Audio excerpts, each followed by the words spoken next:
Good morning, everybody. Welcome into FreightWaves Now on this Friday morning. We've made it through the week, and to finish us out, I'm Kaylee Nix here with Anthony Smith. That's right. And on this Friday episode, we get to talk to Grace Sharkey about an event that will support veterans in freight. And we'll also have, you guys been waiting, the latest edition of Economy Lately. Is this the final one for the year? It is. Ooh, going out with a bang? More of a whimper, but you know, we're capping it off and we're entering 2023 on a high note here. Okay. But first, our top story takes us to the latest Federal Railroad Administration, which is hearing arguments about the size of crews on freight trains. Joanna Marsh has been following the story and joins us now. Joanna, thanks for being here this morning. Thanks for having me. Good morning, guys. Let's dig right into it. There's been a lot of chit chat around what train crews want, what train companies want, what railroad companies want when it comes to their crew size, right? Is one person enough? Do we need two? And now we've got a hearing on it. What's going on at the FRA? Yeah, so the Federal Railroad Administration has been looking at the issue of train crew sizes actually for several years now, with the idea of the question is, should there be a requirement in terms of how many people are in the locomotive cab? Is it okay to have just one person, like a train engineer, or should it be mandated that there are two people in the cab? And this has actually been going on for a while. I think, prior to 2016, there was a proposed rulemaking by the FRA on this issue. And then in 2016, the then FRA administrator, Ron Battery, took off that proposed rulemaking, saying that that we didn't really need it for now. And then again with this one, with FRA Administrator Amit Bose, the proposed rulemaking came back. So it's just been this long-standing discussion about whether or not to have more than one person in the locomotive cab. And Joanna, when we're looking at having more than one person, what are some of the arguments that are usually used for or against it? Is it that it's a safer option is for the pro side, and the cons being that it's not efficient? Yeah. So it's on Wednesday, the FRA held a hearing about it, and I think they're receiving public comments through next week. But the arguments are actually essentially the same as they have been over the last several years, which is for the railroads, they had to invest millions of dollars, actually just a significant amount of money, in implementing positive train control, which is a safety technology aimed at, preventing collisions. And so the rail industry has been trying to figure out, okay, how do we, is there any other way that we can, use this technology beyond its function, or in a way that its functions, we can take advantage of having it, I should say. That's really what I mean. So one of that is, maybe we can see if we can put the conductor on the cab on the ground instead of inside the cab, and have the PTC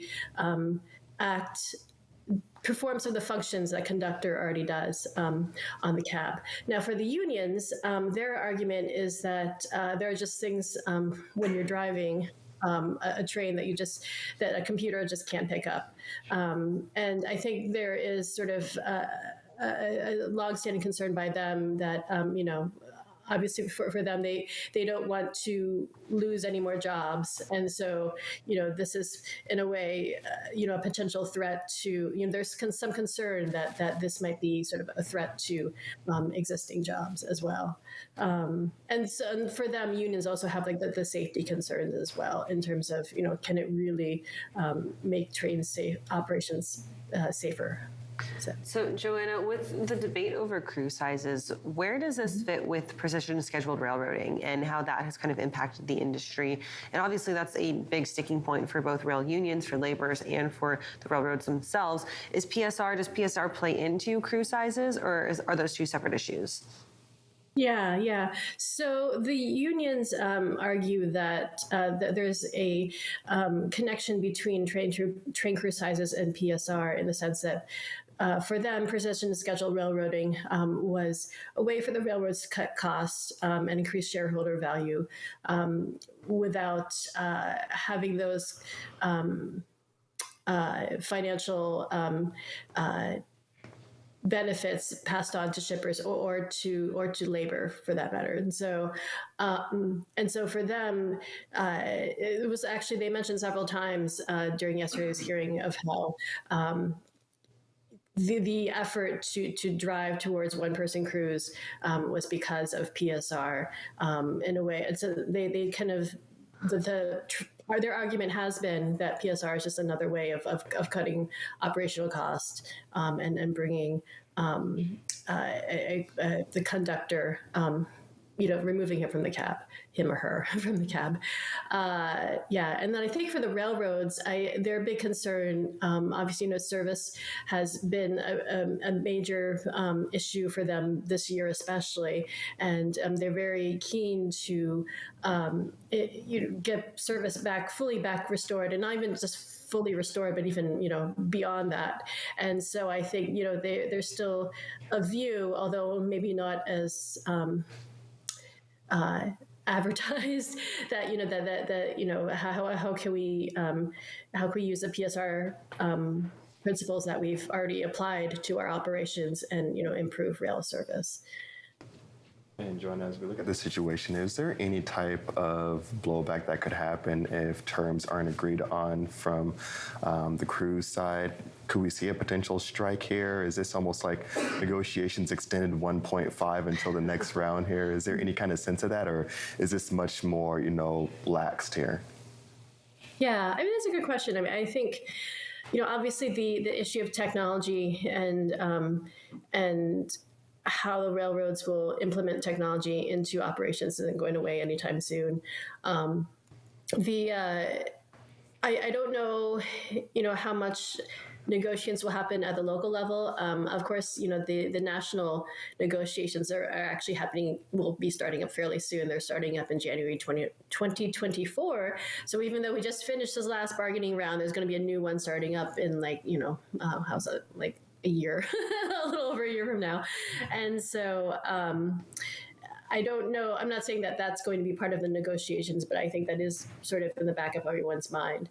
I will say that the Union Pacific said that it's establishing a pilot program looking at one-person train crew sizes and kind of testing it out on one part of the network, just a small part, and then kind of with a conductor still on board. So it'll actually be and just kind of compare the results, and how that goes. They might expand it to test on other networks, and they said actually that arrangement, that pilot program, was something that they worked with local unions on. And so I'm not sure how much of it will be at the local level and how that will affect a national rollout, if that's the case. And so, Joanna, we've got the FRA hearing going on right now. What are we looking at as far as timetable for seeing a rulemaking being put in place? Yeah, I know, that's a good question.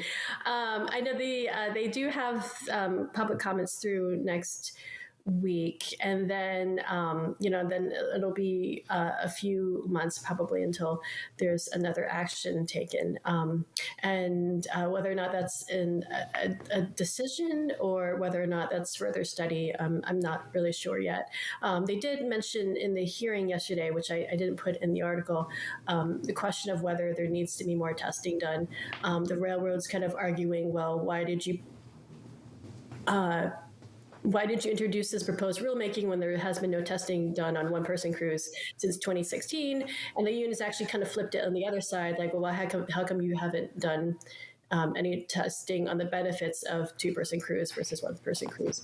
And so, so I'm not really sure what the outcome will be, but it is an interesting issue to keep an eye on, and it's not going anyway anytime soon, so. Awesome, Jenna. Thank you so much for joining us this morning and keeping us updated with this news. We'll be sure to follow up with you as this develops. All right, take care. Have a good weekend. Have a good weekend, Joanna. We're going to head on over to The Wall. We've got our first carrier update with Tony and Donnie ready to go.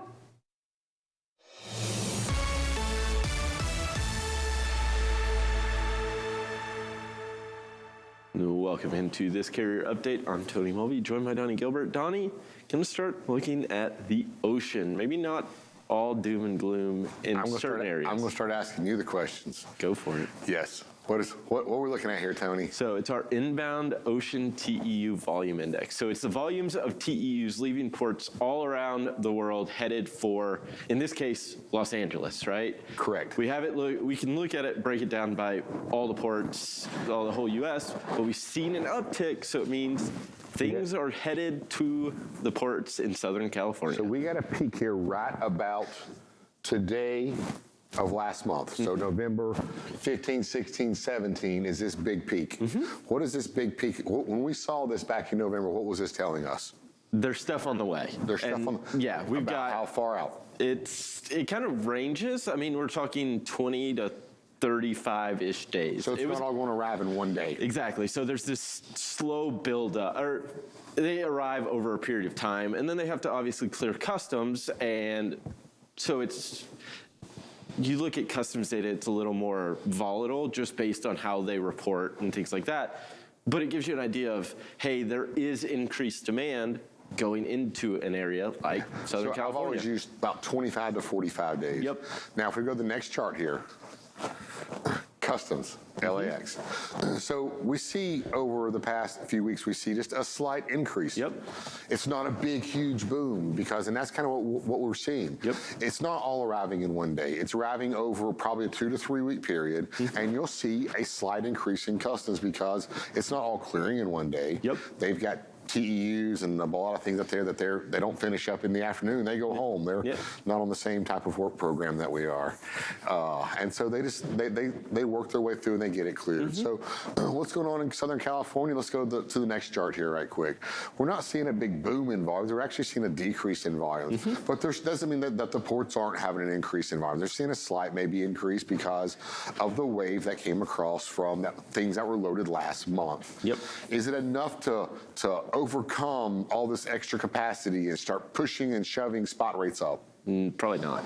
Well, we looked at Dallas, LAX to Dallas. Yeah, you yesterday. saw some upward. We saw a little bit, but it wasn't like what you would normally see. It's not over, like last year when they're paying $8,000, $10,000, $12,000 for teams across the country. Yeah. That's not happening. Yeah, I mean, you look at a rejection rate, right, of 1.88%. I mean, right. You're talking 2 out of every 100 loads is being rejected. I mean, there's no incentive for a carrier to get out of a contracted agreement, especially in Southern California, where we've talked about how high fuel prices are. Yeah. So you've seen rejection rates, they picked back up. Yep. To 1.88. Yeah. So we're seeing a little bit of impact, very little. Spot rates have picked up a little bit, but it's nothing, it should have been a lot stronger for Christmas for this time of the year, but it's not. But at least we saw the market is reacting some. It's not all just going straight downhill. And of course, this little bit in California is not going to change the outcome. But hey, we're coming up here. We're going to talk about the NTI. We've also seen a pretty good bounce back in the NTI as well, Tony. Yep, absolutely. Well, Donnie, thank you so much for this update. We'll be sure to check in with you again a little later. Right now, we'll toss it over to Sydney Edwards.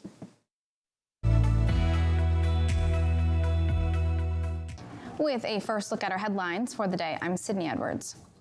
Now, CMA CGM Air Cargo, the startup airline of the France-based shipping giant, has stopped selling its air service in the United States. The abrupt move dumped existing logistics customers so the airline can lease its aircraft to other cargo airlines in an effort to hit profitability quicker.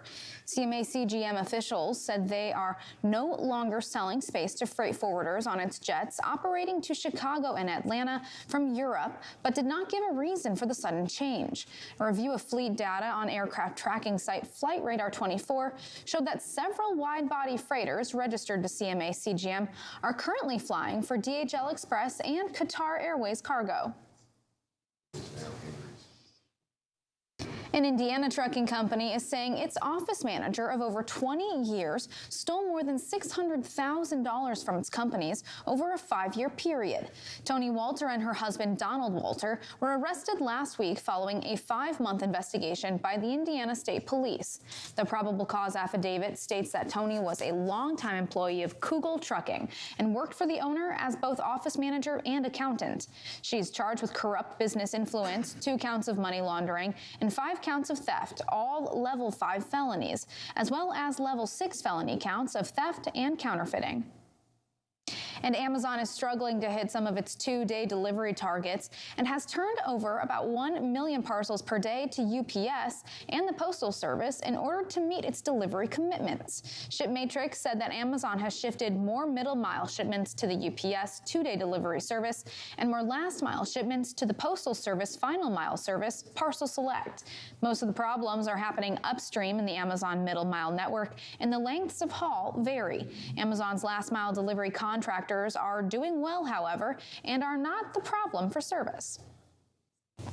Now you can find details on these stories and even more happening at FreightWaves.com and on our FreightWaves app. And if you're watching on our YouTube channel, don't forget to like and subscribe. You can get the full FreightWaves TV experience by heading on over to tv.freightwaves.com. After this break, Alan Adler joins us. Stay tuned.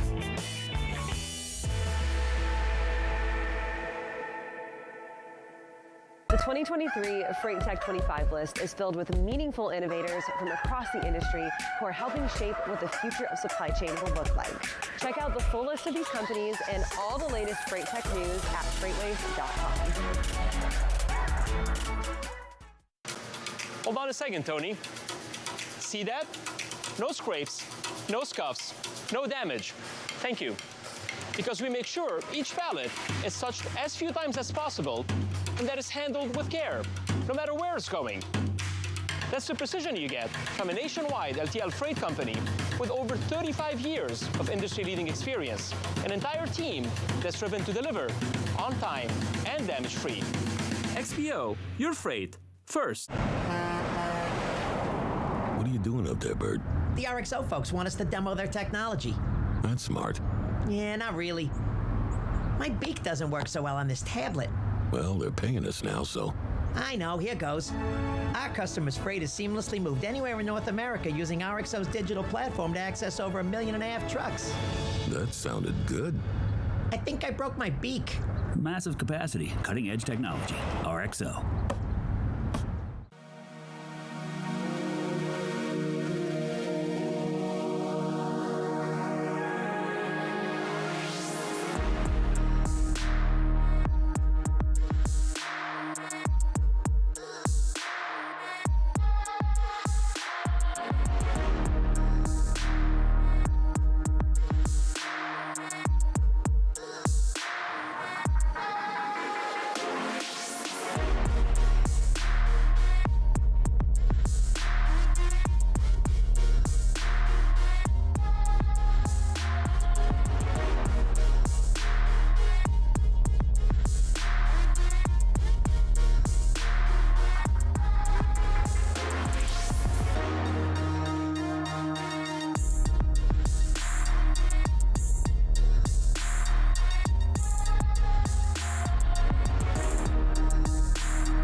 And to FreightWaves Now again, getting ready to talk about your first check of the weather for the day. We've got sonar trying to get up behind us, having some issues with that this morning.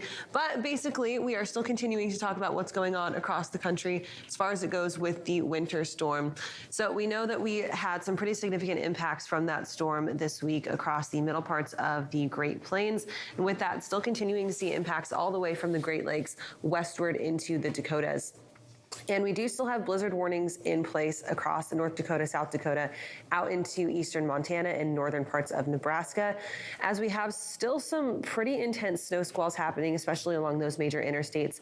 I-90 across South Dakota has been closed now for about 4 days from Spearfish eastward through Rapid City, and that interstate should continue to remain closed now for about another day or so as the energy from this area of low pressure continues to slowly move off to the northeast. Other than that, traffic is really difficult right now. Travel is really, really hard on the eastern parts of I-90 as well, through Chamberlain and then moving out towards the Sioux Falls area. Other than that, up towards North Dakota, once again, I-94 having travel issues and is closed in some places across North Dakota. Bismarck, North Dakota in the middle right now of a pretty heavy snow squall. And with this, as I mentioned, not only are we talking about pretty high snowfall rates, but we've also got really strong winds coming through on the backside of this area of low pressure. Winds sustained right now about 45 to 55 miles an hour, still seeing gusts 65, 70, even 75 plus in some places. So if you do still have freight running, if you've got drivers anywhere up there, not only are they having to deal with low visibility as well as that intense snow, also seeing some issues from what's going on with the high winds, possibly causing some rollovers because of that.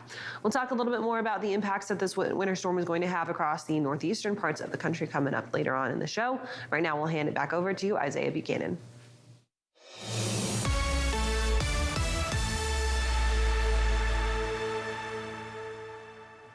Welcome into Social Roundabout, everyone. I'm Isaiah Buchanan, and we are now less than 10 days away from Christmas. We're getting so close. And there are some truckers up in Montana who put together their own little Christmas convoy. Take a look at this video of all their trucks that are decorated with a ton of lights.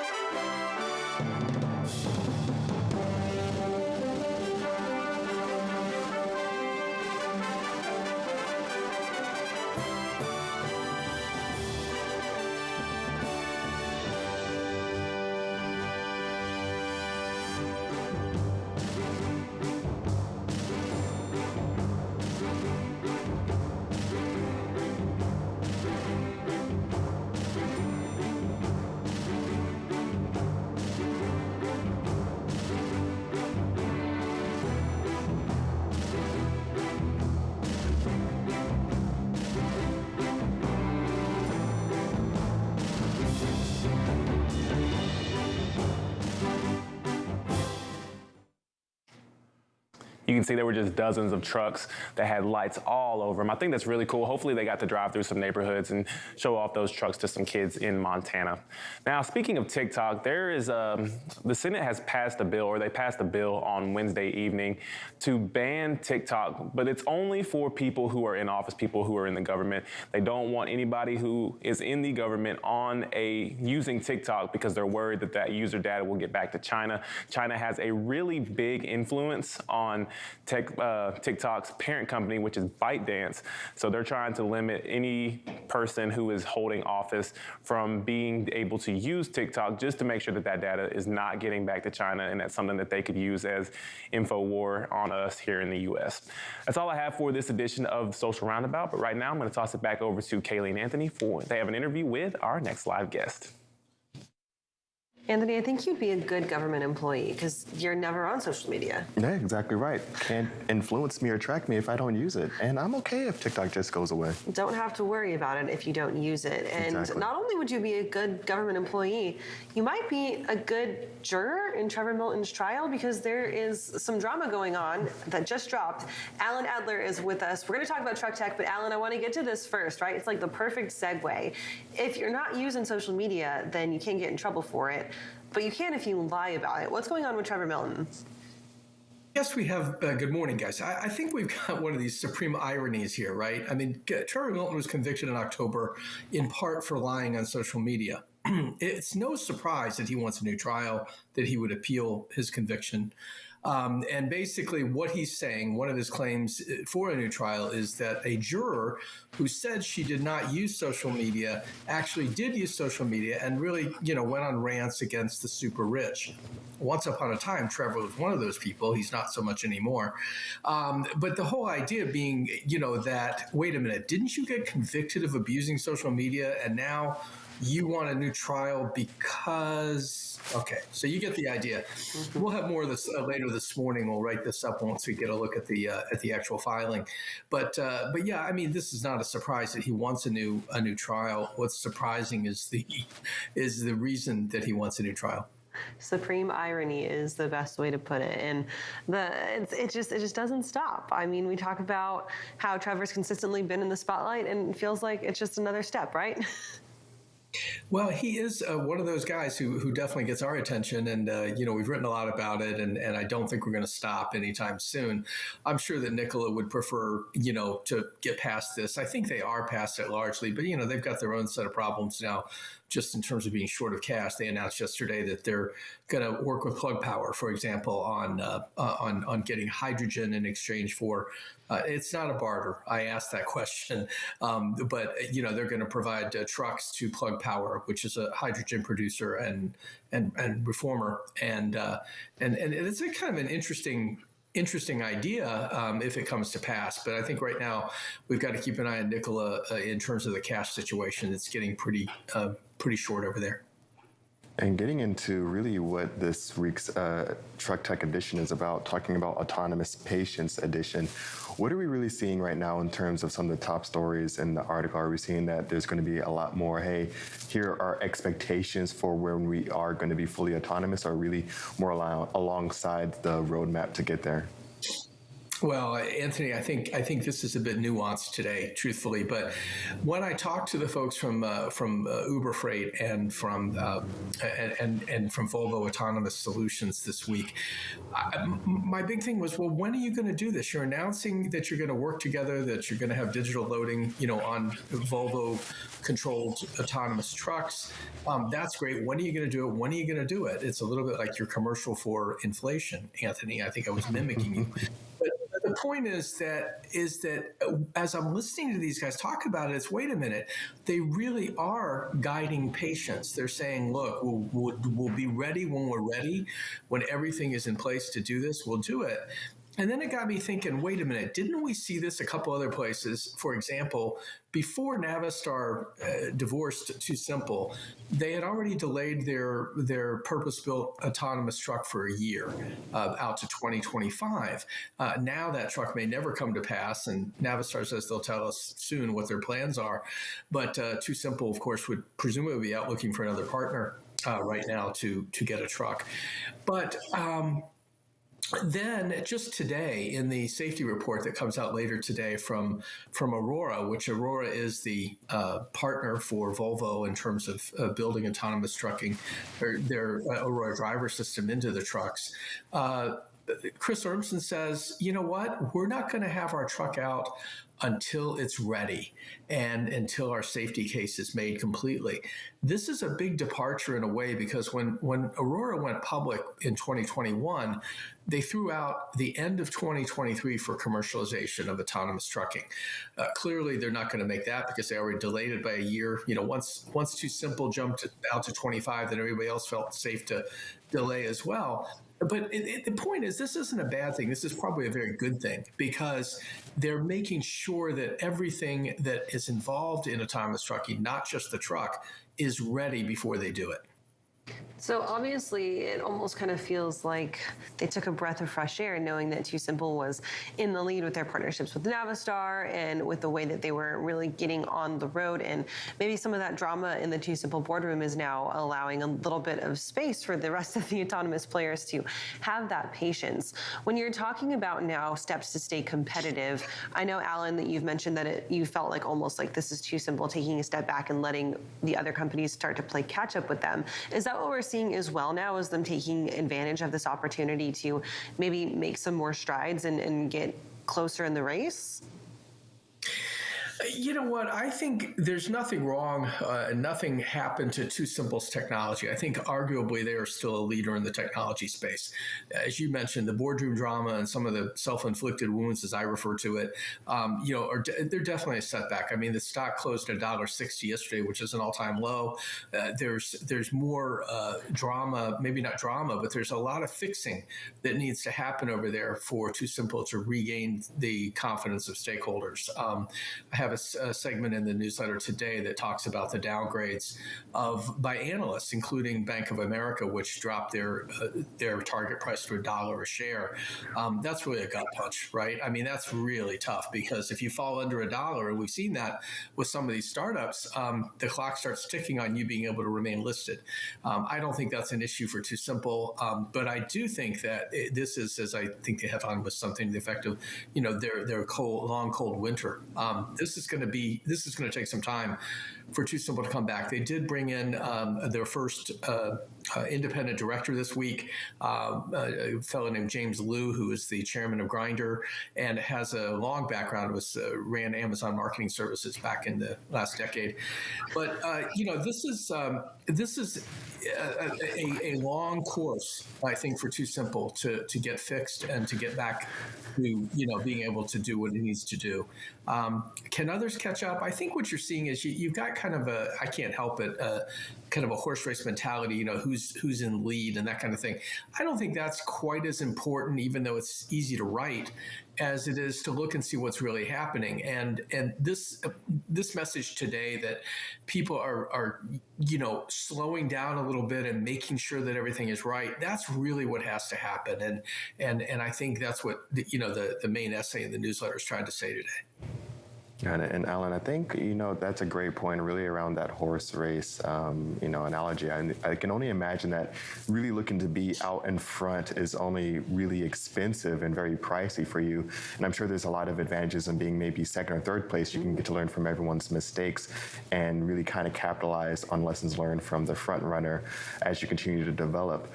With Too Simple, do you see any really necessary next steps in their development and really making a substantial return and getting that stock price back up?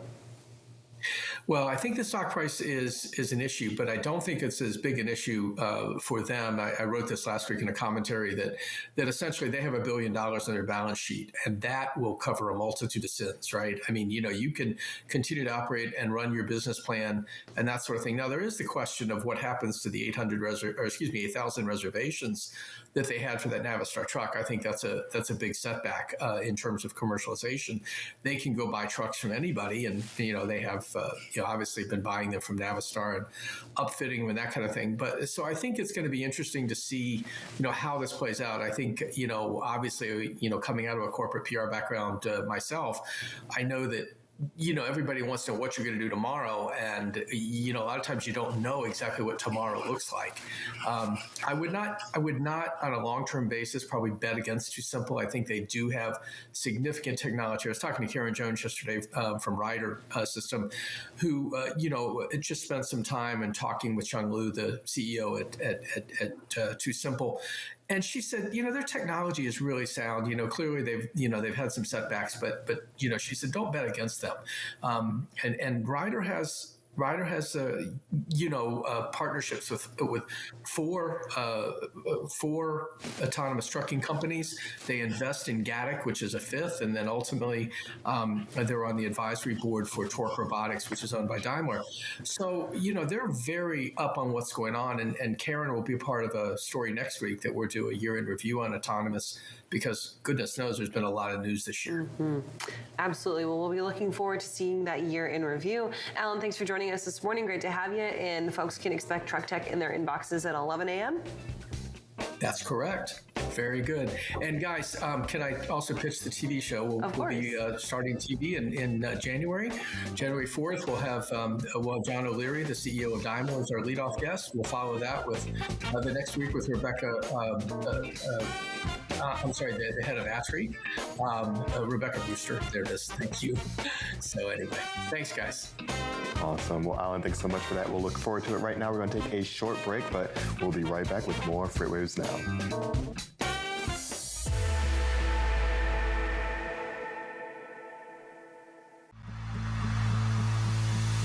When guests come to an event like F3, we know what they want is a chance to show off their products, their swag, and make new partnerships that will last until our next FreightWaves event. But the problem is there are so many industry events, it can be so hard to find the right one to invest your time and energy in. We at FreightWaves take your investment seriously. Which is why we've brought together thousands thousands of industry professionals in one city over 3 days to showcase all you have to offer. Because your successful connections at an event like F3 move all of us forward. Don't believe us? Join us in June.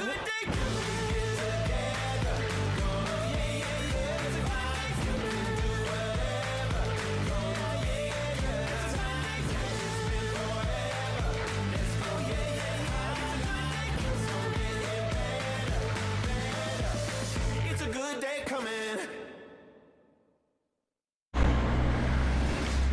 So, you need to reroute a large shipment from LA to Boston.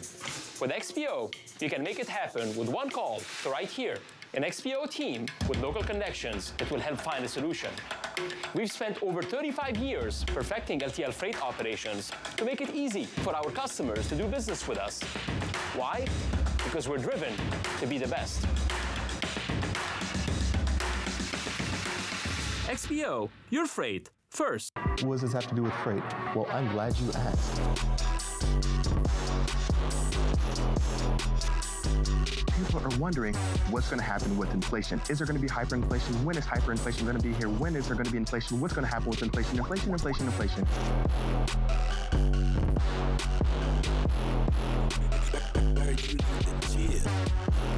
This is the sexiest topic within the economy right now.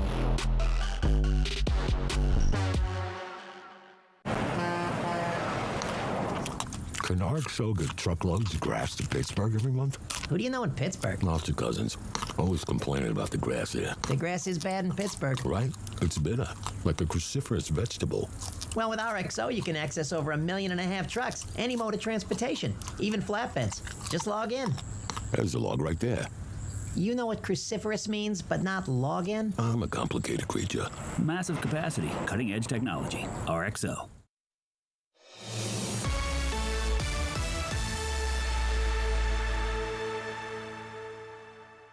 Back to FreightWaves Now and the second carrier update of the morning. Donnie, we talked about it a little, or led up to this. Going to look at the NTI. Let's get into what it really means. So here, we talked about this a few days ago. We drew a line at the 15th and said, if we're going to see a response, it's going to be the 15th, 16th, right around in there. Well, here it is. This is the start of it. We see our NTI jumped up the daily.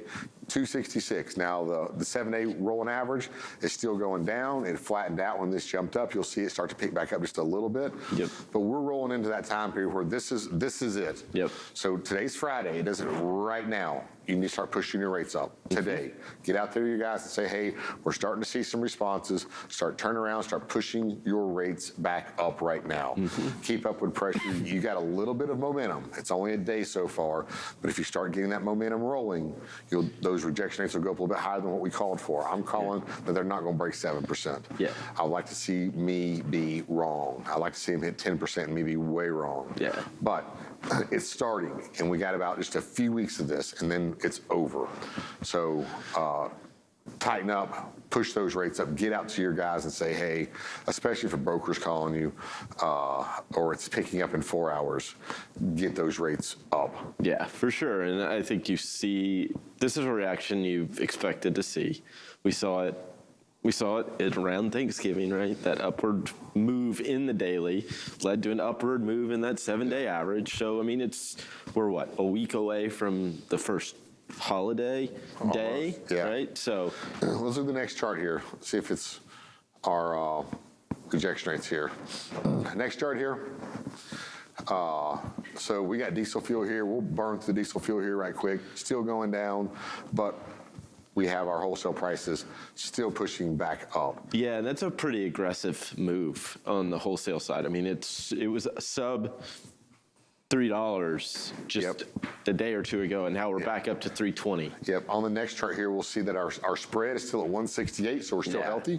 We're still absorbing it, but if it doesn't turn back around and start going back down, it's going to push prices back up. So we don't want to see that happen. It'll push prices back up over $5 a gallon very quickly. Yeah, you'll see that retail price flatten out and start moving back up fast. And so here we got, we're going to look at the next show, but I got rejection rates here coming up, and we'll see how rejection rates have actually turned around a little. You see our NTIs turned around a little, rejection rates have turned around a little, and that's part of what I'm trying to explain is the momentum is shifting just a little bit. You don't have control. Carriers do not have control of this market. But with this shift in momentum right before the Christmas holiday, you can push these rates up for a short while. And you're going to lose control after the first of the year. But right now is the time. The sooner you get that momentum up and going, the higher it'll go and the longer it'll last. But it will turn back around. Yeah, it's one of those, they don't necessarily have pricing power, but they can. This is their chance. This is their one moment in time. Yep, absolutely. Donnie, thank you so much for this update. We'll be sure to check in with you in the second hour. Right now, we'll toss it over to Kaylee and Anthony. Alrighty, y'all. We're going to welcome in our next live guest. We've got Noi Mahoney joining us, who is our Borderlands reporter, talking about some increased inspections coming back to the U.S.-Mexico border. Noi, thanks for being here. Good morning. So let's, on Tuesday, I'm sorry, go ahead. I was going to say, let's just dig right into it. We've got random inspections coming back to the U.S.-Mexico border. Tell us a little bit about what's going on. That's correct. So on Tuesday, the Texas Department of Public Safety began an operation of random inspections of commercial trucks crossing the U.S.-Mexico border. Texas officials said this program or operation is meant to deter cartels from smuggling drugs and people across the border. And these Texas inspections are on top of inspections already being performed by U.S. Customs and Border Protection, which is the federal agency that monitors our country's borders. And of course, no, I'm sure a lot of these have to happen without notice. Is there any number of inspections that are put out throughout the year of like, all right, there's going to be at least 5 random inspections or anything like that? The state of Texas or the Texas Department of Public Safety, when they do these operations, they don't announce them beforehand. So they come as a complete surprise to people in the trade community, even to federal agents, with the U.S. Customs and Border Protection. Right now, this operation that's ongoing seems to be centered around El Paso, Texas. And as Haley mentioned, it's not of all commercial trucks, it's random trucks, but it is having an effect already on El Paso's port of entry. Commercial trucks are already being backed up, and a lot of cargo is just sort of sitting around waiting to cross the border or waiting to be processed and get to their destination in the United States. So, Noi, a lot of folks have been very critical around U.S. Customs and Border Protection here lately, saying, especially not to make this like politically charged, but Texas is, of course, a very red state, and a lot of their representation has been very critical around the federal side of things, which is obviously democratically run right now. Do you think that that has anything to do with this uptick, specifically coming from the state side? Is that a lot of the state representatives, state legislation feel that there is some gaps going on in the federal enforcement? Well, as you mentioned, it's a bit of a political issue with the state of Texas sort of criticizing the U.S. government for not doing enough to protect the border. The state of Texas has been complaining that migrants and illegal drugs are crossing. My feeling is, or from what I've researched, people that work for U.S. federal agents here in Texas that I talk to that work on the border, they feel that these operations that the state of Texas does really don't produce much in the way of stopping drugs or catching drug smugglers. It just has the effect of creating backlogs and wait times for people in the trade community. And so Texas obviously has the biggest geographical span with the U.S.-Mexico border of our border states. They also have some of the busiest cross-border ports of entry, Laredo, El Paso. And we're looking at now some of those ports wanting to expand, right? They're saying, let's add more border crossing lanes, let's add more avenues for freight.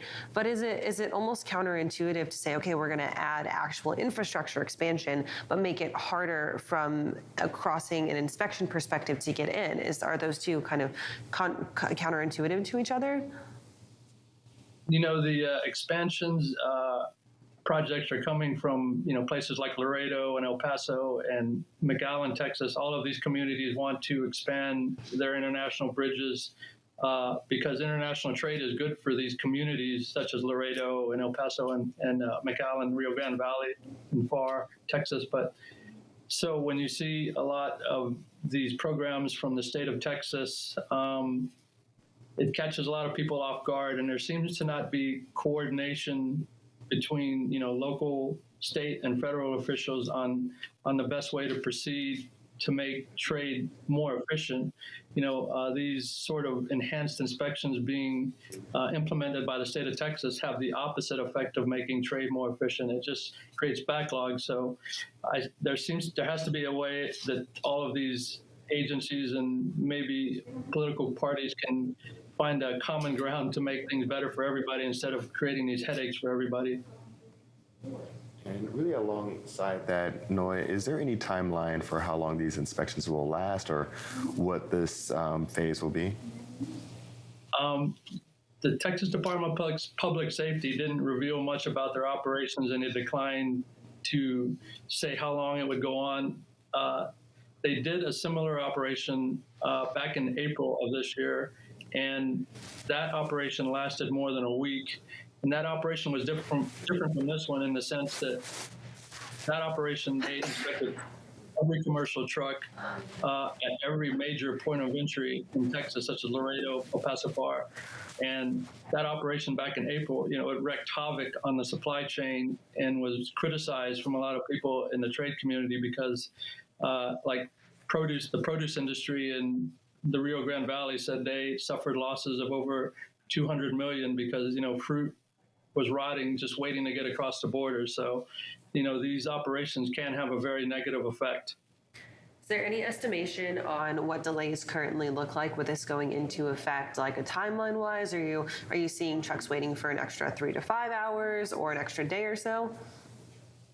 Well, I've read reports from the Mexican side of the border where trucks are being backed up so far in El Paso that truck drivers in Mexico are waiting up to 5, some say 9 hours just to get through the U.S.-Mexico border.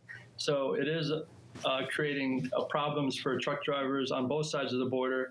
And there has been some talk I've heard from officials in Mexico of just trying to avoid El Paso altogether and go through a border crossing in New Mexico, which is a little further away, but there is no backlog or wait at that border crossing.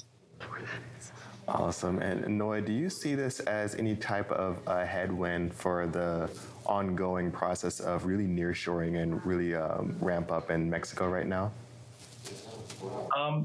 That's a great point that there's so much coming into Mexico because of nearshoring. These types of operations by state officials can make maybe some companies pause and say, well, maybe instead of putting our factory closer to Texas, we might put it closer to New Mexico or closer to a border crossing, in Arizona. So it could potentially have negative effects if these kinds of operations keep popping up from the state of Texas. All right, Noi, thank you for joining us to talk about this. It's going to be interesting to watch as we go forward. Have a good weekend, and we'll talk to you soon. Thank you. Kaylee, speaking of New Mexico, those Aggies are going to be going bowling this year, so I'm excited about that. Stick around. We have more FreightWaves Now coming up after this short break.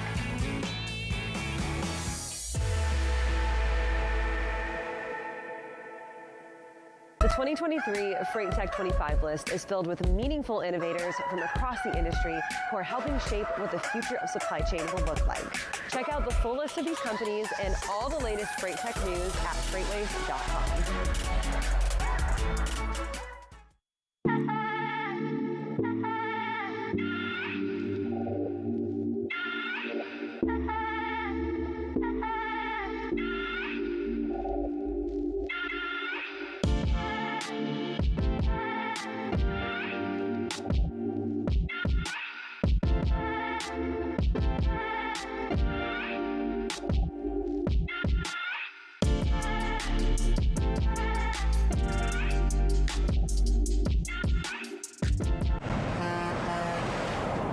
What are you doing up there, Bert? The RXO folks want us to demo their technology. That's smart. Yeah, not really. My beak doesn't work so well on this tablet. Well, they're paying us now, so. I know, here goes. Our customers' freight is seamlessly moved anywhere in North America using RXO's digital platform to access over 1.5 million trucks. That sounded good. I think I broke my beak. Massive capacity, cutting edge technology. RXO.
Welcome back to FreightWaves Now. It's time for our second check of the weather. That winter storm that wreaked havoc across the United States this week is now making its final pushes up through the northern parts of New England and bringing once again some heavy snow, some high winds, mixed precipitation, ice, rain, you name it, we've got it coming out of this storm.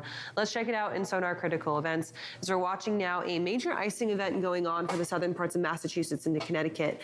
New York, the main metropolitan area, still just dealing with mostly rain right now. The cold air hasn't quite caught up to it there.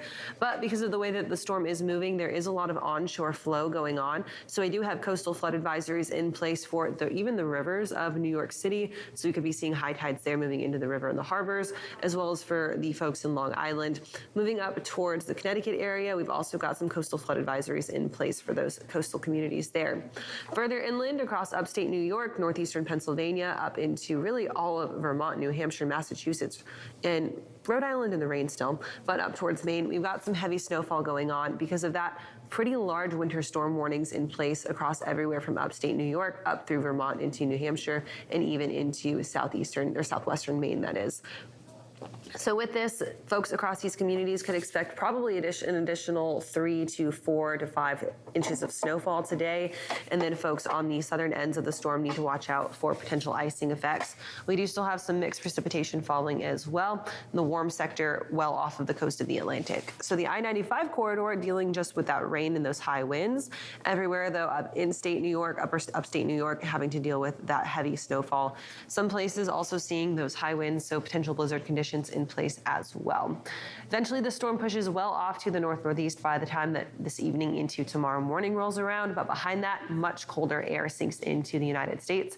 We'll talk about that coming up in our second hour of FreightWaves Now. We're going to hand things back over to Isaiah for our next check of the social roundabout.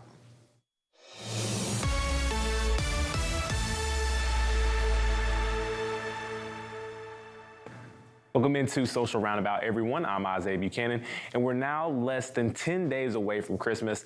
You can start to feel the energy just kind of pick up just a little bit, maybe not in the office, but around. You're starting to see Christmas lights everywhere on people's houses, and some truckers up in Montana put together a Christmas convoy. They decorated their trucks and drove them through a neighborhood up in Montana. Take a look at this video.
like that idea a lot. You can see that family sitting out there watching the trucks as they drove by. It's a really cool thing for those truckers to get together and put that convoy together to help live the Christmas spirit up there in Montana.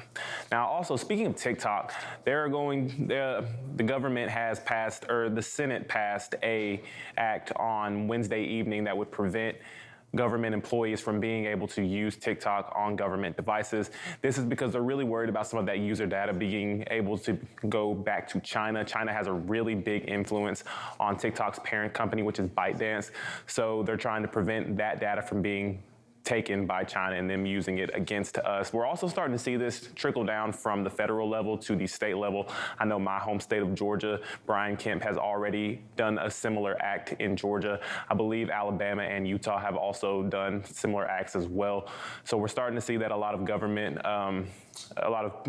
is taking this action to prevent data from being possibly leaked over into China. That's all I have for this edition of the Social Roundabout. But right now, we're going to take a look at the last 24 hours in freight with our market update.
All right, Anthony, what do you want for Christmas this year? You know what? I just want the next year to be full of virtual events. Well, I can deliver that to you right now because we are kicking off 2023 with a bang. Our first virtual event is less than a month away, Sales and Marketing Summit, and the icing on the cake. What's that? It's free. Let's go. So I can get to market and, learn about sales and marketing throughout the entire month, really, after I watch this? Yeah, after you watch it, right, because all the sessions will be up on tv.freightwaves.com, but you can go ahead and not even have to splurge or budget for this present because it's free registration, as are all of our virtual events. And you know what? If you got a calendar for 2023, maybe you start writing out your goals, your plans, your life dreams, you might as well put in your schedule for FreightWaves events as well, because we've got them planned out at least through the first 6 months of the year. Future of Supply Chain will be June 21st and 22nd in Cleveland, Ohio. And then next November, you already know where you're gonna be, right here, Freight Alley, Chattanooga, Tennessee. That's right. And I'm already looking forward to that February 1 Global Supply Chain Week, an entire week of freight knowledge. We'll be right back after this short break. Get registered.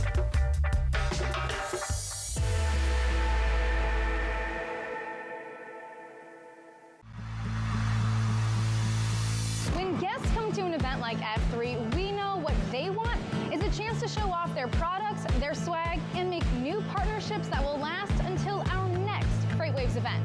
But the problem is there are so many industry events, it can be so hard to find the right one to invest your time and energy in. We at FreightWaves take your investment seriously. Which is why we brought together thousands of industry professionals in one city over 3 days to showcase all you have to offer. Because your successful connections at an event like F3 move all of us forward. Don't believe us? Join us in June.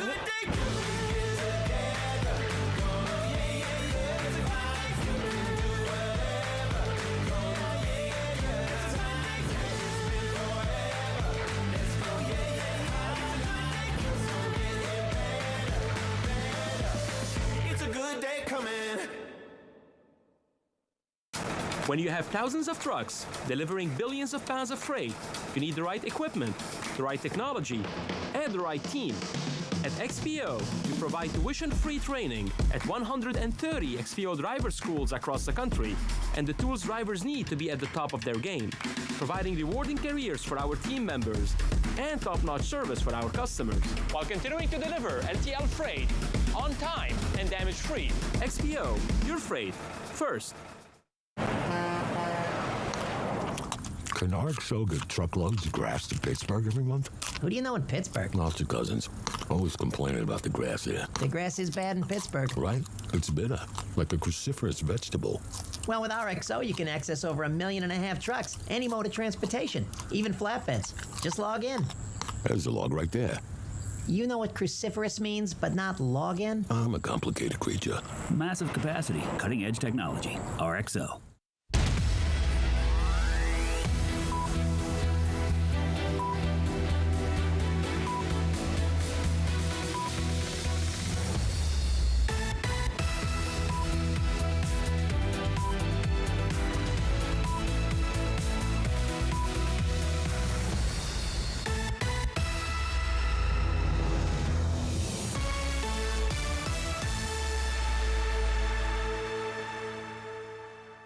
Welcome into the second hour of FreightWaves Now on this carrier update. Donnie, going to start here looking at the volume levels for both dry van and reefer. Seeing a little bit of movement downward, which is no surprise. Well, for dry van, yes. So if we look at the beginning of the month, December here, it's actually about even, but we were going up on a peak here for volumes on dry van. Yep.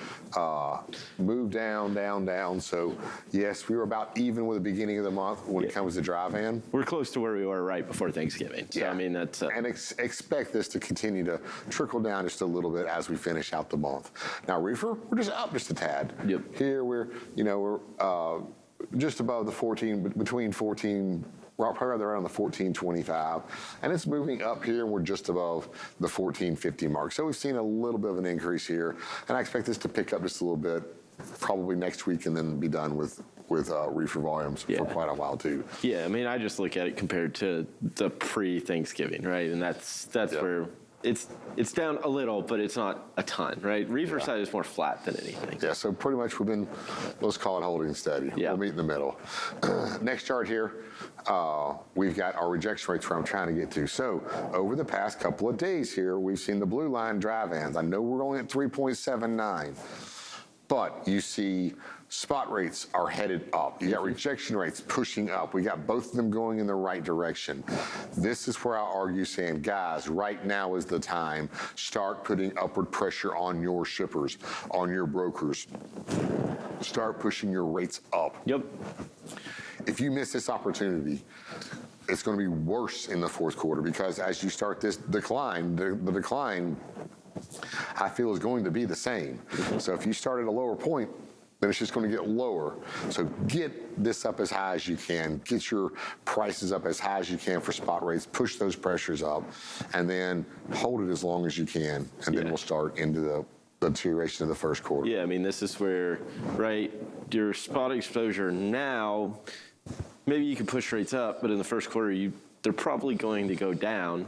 So take advantage of this, 2-week stretch where you can try to garner that momentum and make it in, maybe pad the runway on the backside where, hey, if spot exposure kind of goes away, you can start trying to work with carriers or shippers and brokers over this time where they're maybe struggling to get things covered, which they're really not at 3.8%. If you slow down or don't try, you're not going to take it full advantage and get the rates as high as you could have got them. And that, in the end, is going to cost you money, Tony. Yep, absolutely. All right, so reduce your exposure to the spot market, put upward pressure on there on the loads that you can, and now is your time for the next 2 to 3 weeks to get your rates as high as you can. Absolutely. Well, Donnie, thank you so much for this update. We'll be sure to check in with you later. Right now, toss it back over to Kaylee and Anthony. Alrighty, y'all, thanks for that. We're gonna welcome in our next live guest. We've got Grace Sharkey, our staff writer, our host of Point of Sale, our host of Great Quarter Gals, many other things that I can list that she does here, and there's just so many that it escapes me. Now she is our maybe stand in Washington, D.C. correspondent, because Grace, you are in D.C. You are there for the Reese Across America Veteran Ready Summit partnership with 10th Street, and it looks like you are somewhere gorgeous right now. Are you on the National Mall? Literally right behind me is the White House. I'm actually standing right outside the U.S. Chamber of Commerce, where they just gave out a free truck to a winner from Kenworth. The truck's from Kenworth, but the winner, her name is Ashley Leyva. So just got to witness that, and that was really exciting, and out here talking with you all now. Grace, it's amazing, and I'm excited to get to chat with you about the experience so far. Can you tell us a little bit real quickly about the headline items about what this event means and what it's really for? Yeah, so we got 2 big events going on. We have, of course, Reese Across America, which the convoy is delivering here today for those wreaths to be put out at Arlington tomorrow. But over the last couple days, I've actually been with 10th Street and Fastport, as well as Highway Heroes, to learn more about becoming a veteran-ready company. I think a number of logistics companies, trucking companies out there, they all say that, of course, they're veteran friendly, but are they actually veteran ready? Are they ready to take on these individuals, help them transition from their time on duty to their time as a regular citizen here in the U.S. or wherever they are working for the supply chain? So very interesting stuff. If anything, I think the biggest thing I learned is that, especially when we look at different marketing campaigns and the way that it's expressed, I think even some of the writing that we do, the companies are definitely veteran friendly, but steps away from becoming fully veteran ready. So it's been an interesting time learning more about those steps. One of the really interesting things that we talk about when we say becoming a veteran-ready company is offering flexibility and understanding in the way that you treat your employees, right? Oftentimes, veterans come out of whether they're active duty or non-active duty in the military. They come out with really complex layers that it takes to assimilate back into regular society. And if you as a company aren't willing to be flexible with your employee and support them on their journey, you aren't truly veteran-ready, right? And a lot of that comes through partnership. Yeah. These companies that are looking to become veteran ready, any idea on what types of partnerships they should be looking to make to support their employees from a mental health standpoint or getting them back into living life just as a general civilian? Yeah, there's 2 companies I want to bring up that I got to meet on here. One is called Psych Armor. It's psycharmor.org. And the company is put together just to help other companies, even outside of transportation, come up with correct HR plans, training plans to help veterans transition into their new jobs. You know, it's interesting. I think a lot of us, we hold a lot of veterans high in our minds, and especially their strength and agility. But I think what I've really learned here at this conference is that, just like a lot of us as we go into the workforce, there's that unknown, that uncertainty. And you're talking about a number of individuals who have been so mission-focused, task-focused, and mission-driven. There's a culture behind that. And so Amazon had a really great keynote where they talked about a lot of the steps that they take within all of their organizations to allow Marines and Navy, Army, all members and branches of the military to come in and help their HR departments prepare HR policies, and not only HR policies, but even resource groups, right? We talk about DEI initiatives. This is a culture, and this is a group that should be included in that as well. So I think psycharmor.org is an incredible company that's working to make that easier for companies out there that want to say, hey, take a look at how we're training, how we're structuring jobs for our veterans, and can we do better? We always talk about development, right? Like how are we developing our reps? Well, when you hire a military member of service, they want to know exactly what their mission is, how they can achieve that, and how can they move on to a bigger and better job from there. So think we need to think twice about, are we really setting up our culture and our development programs to help these individuals stay driven like that as they're back here in the U.S. And Grace, this is an amazing, I think, really program here from these companies, and really a great initiative. Really sounds like there's a lot of help, especially for those veterans that are just now transitioning into civilian life. Anything about those veterans that have been really in the civilian world for maybe a few years now that still would be beneficial for them? Yeah, there's a woman named Sarah Lee that I met this week. She runs a group called Waypoint Adventures.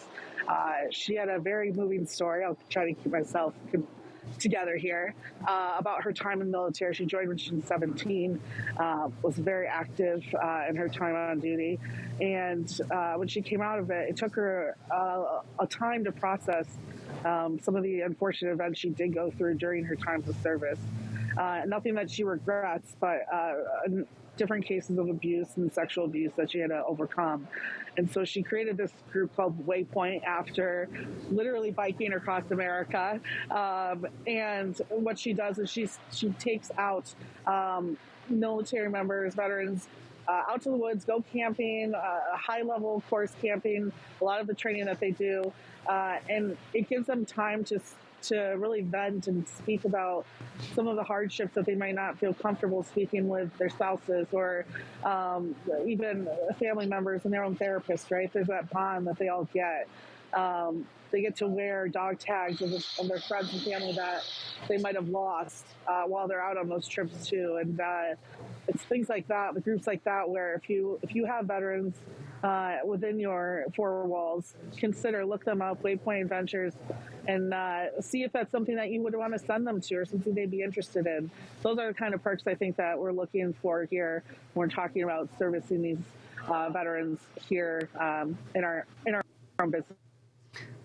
I love that. You're adding just an extra layer of success and support to those veterans. Grace, we are so thankful that she is out there covering that Veterans Ready Summit. And of course, you'll be able to find a whole write-up of that as we look to the logbook. That's Grace's newsletter that comes out every single weekend. Best of travels to her. And we're excited to also hear about the Wreaths Across America initiative that will be finishing up this weekend there at Arlington National Cemetery. That's right. I'm excited for her coverage of that, and I'm really excited to see what really comes of this. And this is something that I think is really an ongoing initiative, and not just for this time of the year, but really throughout the entire year. It's not just a one-time thing. Absolutely. So, Grace, thank you again for being there for Wreaths Across America and for the Veterans Ready Summit. We'll catch up with you later on next week. Right now, we're going to hand things over to Sydney Edwards. She's got our 10 a.m. look at our top stories today.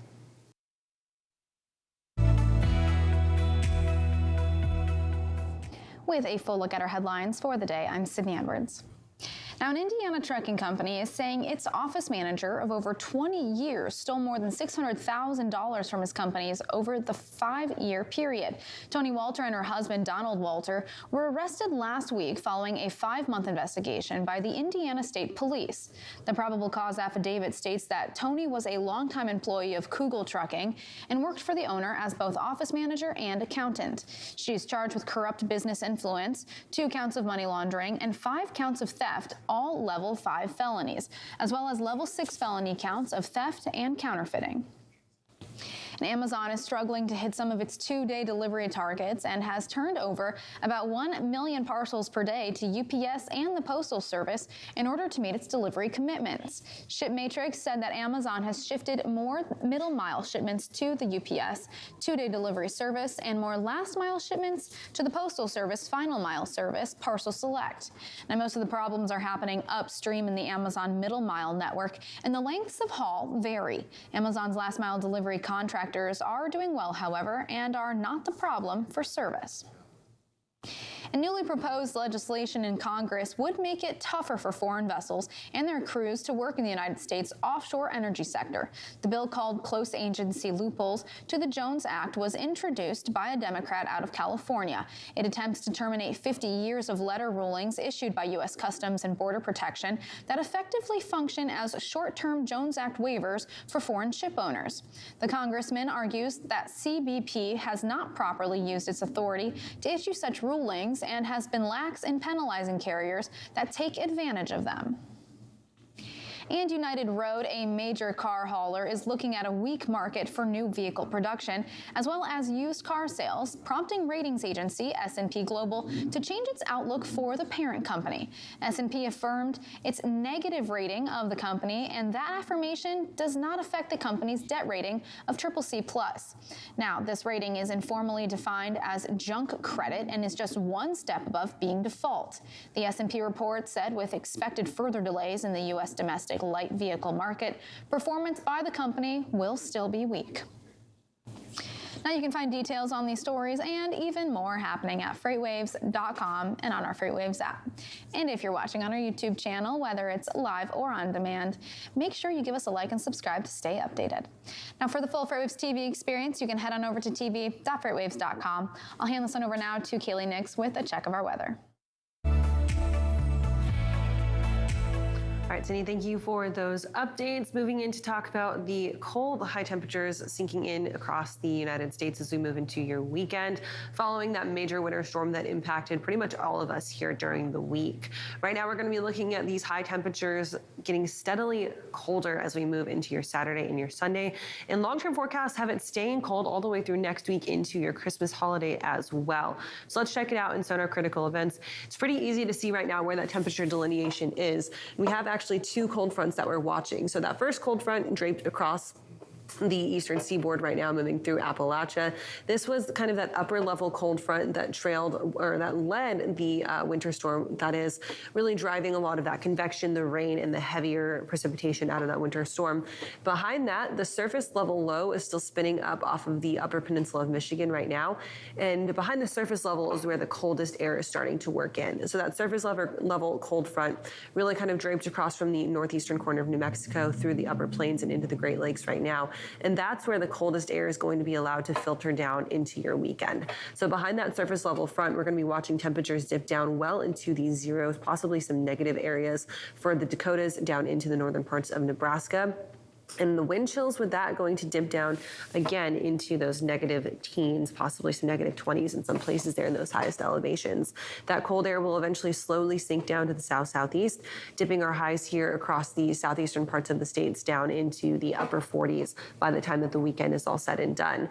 Behind that, this cold air becomes really kind of stubborn and just hangs out across the southern parts of the United States in at least through the beginning of next week. So even though we've got a little bit of a break from precipitation and we'll see some sunshine, we're not really going to warm up all that much through your weekend and into start next week. What we will be seeing, though, possibly is chances of maybe a white Christmas for some of us. We'll talk about a way too early white Christmas prediction coming up in your last look at weather. Right now, we're going to take a quick break, and we'll be right back with more FreightWaves Now in just a few minutes.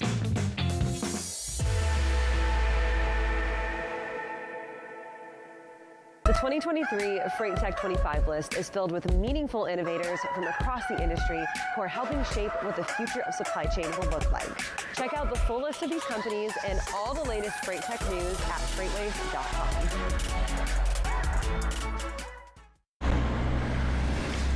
So, you need to reroute a large shipment from LA to Boston.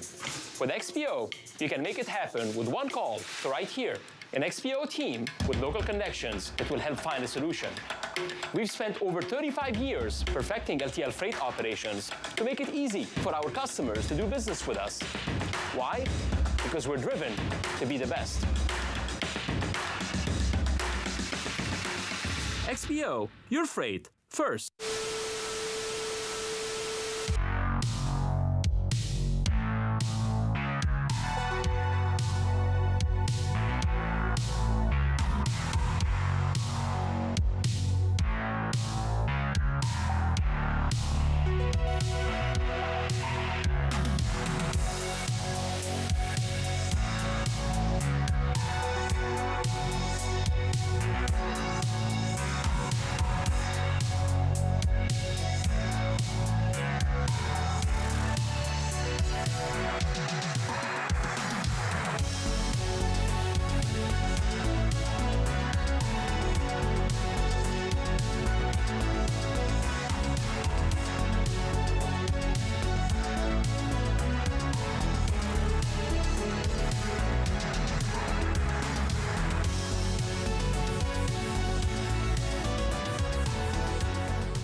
doing up there, Bert?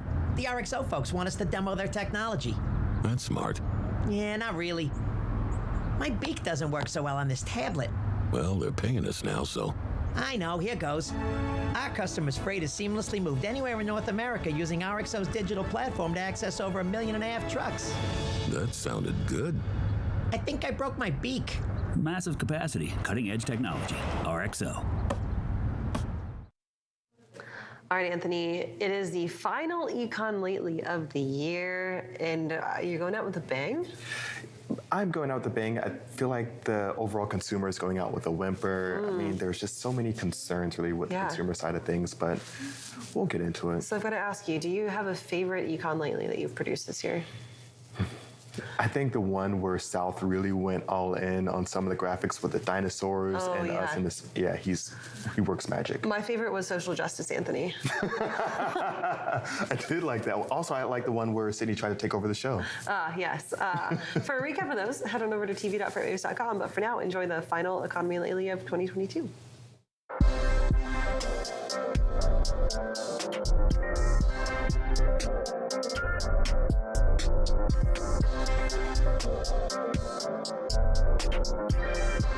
Hello, ladies and gentlemen, and welcome back to the Economy Lately. I'm Anthony Smith, Chief Economist here at FreightWaves, and I'm joined by the one, the only South Turk. Yeah, hey, how's it going? It's good, man, good. Thank you for being here. You know, I am nothing without you.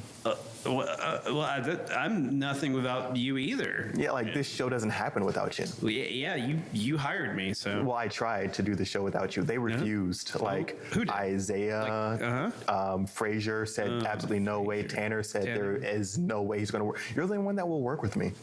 Who are those people again? Who are these? The Boiler Room Boys. Oh, those interns. Yeah. The ones that work for like what? Right. I think they do something on the side. They work. Yeah. It's a strange. Deal. Maybe they can be our sponsor. Not the interns. I mean. That would be a good one. Yeah. I don't know if I'll be a good candidate because I'm pescatarian. But yeah, and I don't eat trash, so. Starting it off with downstream and those consumers, we got updated numbers for retail sales, which showed that there was a downshift here, which if you remember in the last episode, not last episode, but maybe episode before last, really talking about consumers and really spending, I don't really want to see an extreme amount of spending. I mean, when I look at the American consumer and I see the savings rate now at levels that hasn't been in over a decade, that's low. And you see that credit card utilization is at all-time highs. It's really showing that consumers are not in the best of positions when we're looking at a general population sense here. The other big thing is, of course, we got inflationary updates around the CPI, but before we get to that, we're going to talk to some of the retail sales number, what we saw in this most recent report, showing that there was a downward movement of overall 0.6%. We also saw that non-store retailers moved down 0.9% for the month. Another downshift came from motor vehicles and parts sales that was down 2.3%, and furniture and home furnishing stores down 2.6%. I also have to mention here that the retail sales headline report is not adjusted for inflation. Gas stations, which was really one that was propping up a lot of retail sales numbers, did not have a huge contributing factor here. There was actually a downward movement here ever so slightly.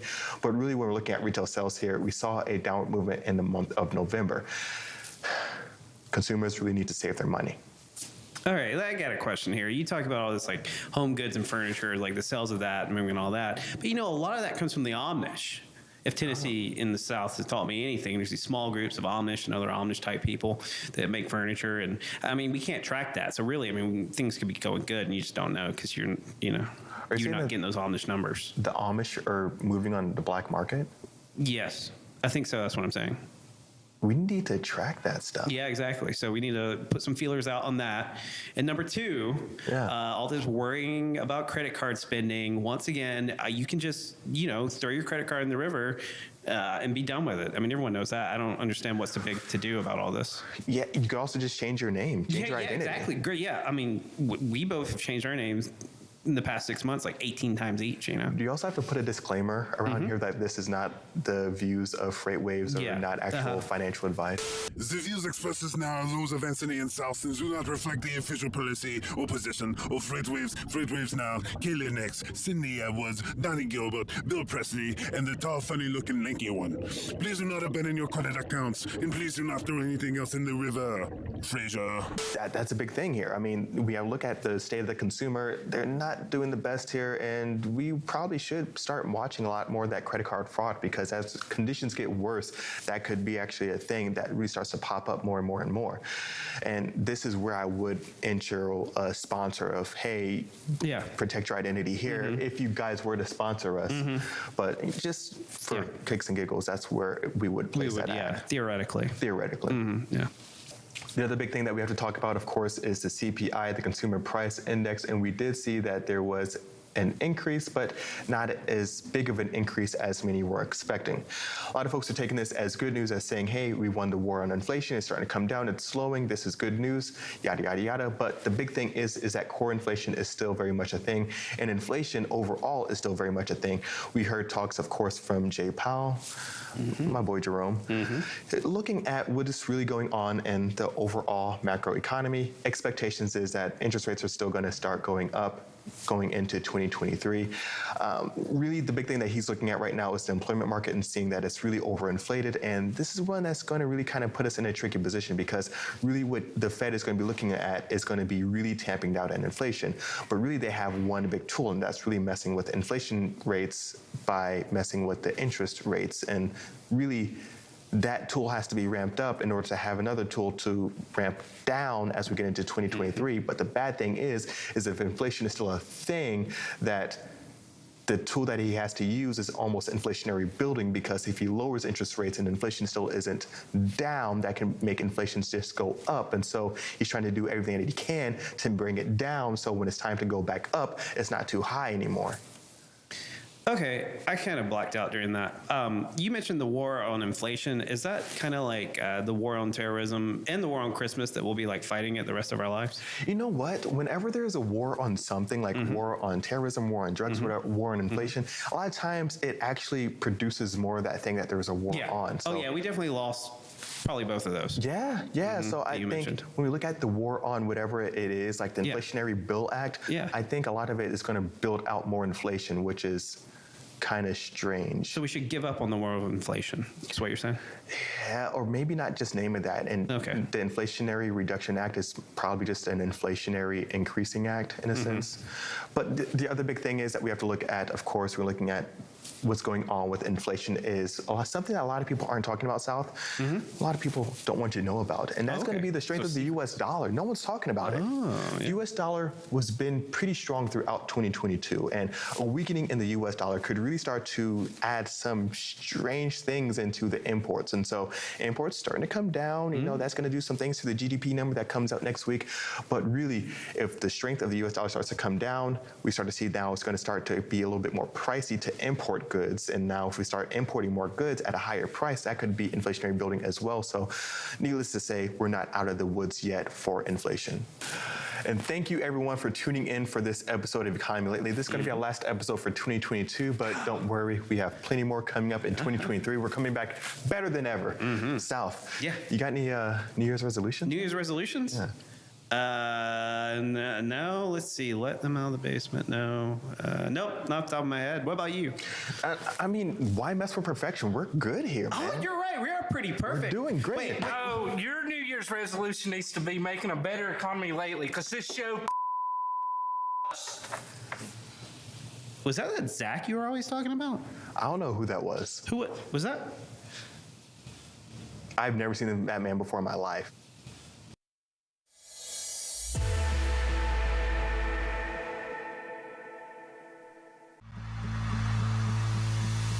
When guests come to an event like F3, we know what they want is a chance to show off their products, their swag, and make new partnerships that will last until our next FreightWaves event. But the problem is there are so many industry events, it can be so hard to find the right one to invest your time and energy in. We at FreightWaves take your investment seriously. Which is why we've brought together thousands thousands of industry professionals in one city over 3 days to showcase all you have to offer. Because your successful connections at an event like F3 move all of us forward. Don't believe us? Join us in June.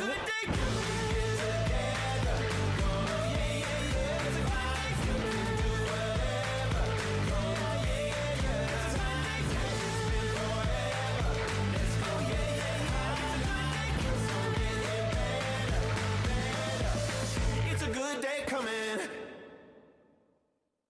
This is an LTL freight cross-dock facility, and we have locations like this all across North America. East Coast, West Coast, even our neighbors to the north and south. At XPO, our network helps us deliver 18 billion pounds of freight every year to 99% of US zip codes and beyond. And now, it's getting even bigger because we're adding 900 new doors to our terminals. XPO, your freight first.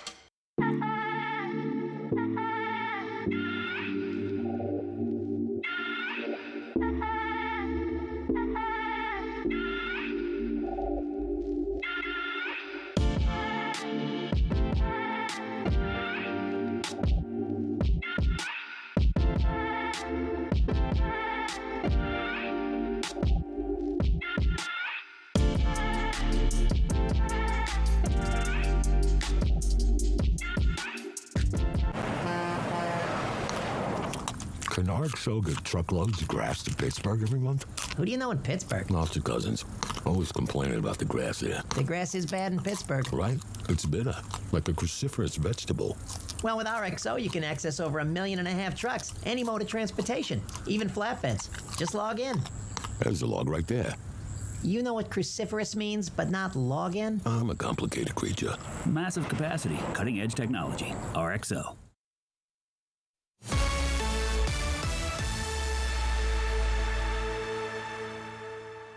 Welcome into the final carrier update of the week. Donnie, gonna look at our lanes of the day.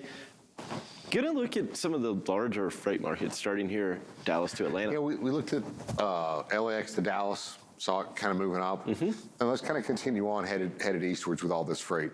We go to Dallas to Atlanta, a little bit different here. Now it was in decline. The decline has stopped for the past couple of weeks. It's kind of just level here at 210. Yep.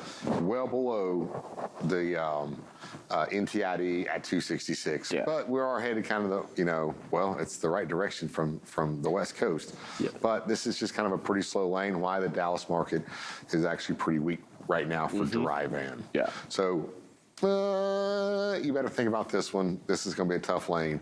You get into Dallas, you better start trying to find some contracted freight to get your trucks out of there and not try to use the spot market. Next lane here, we'll move Chicago to Atlanta.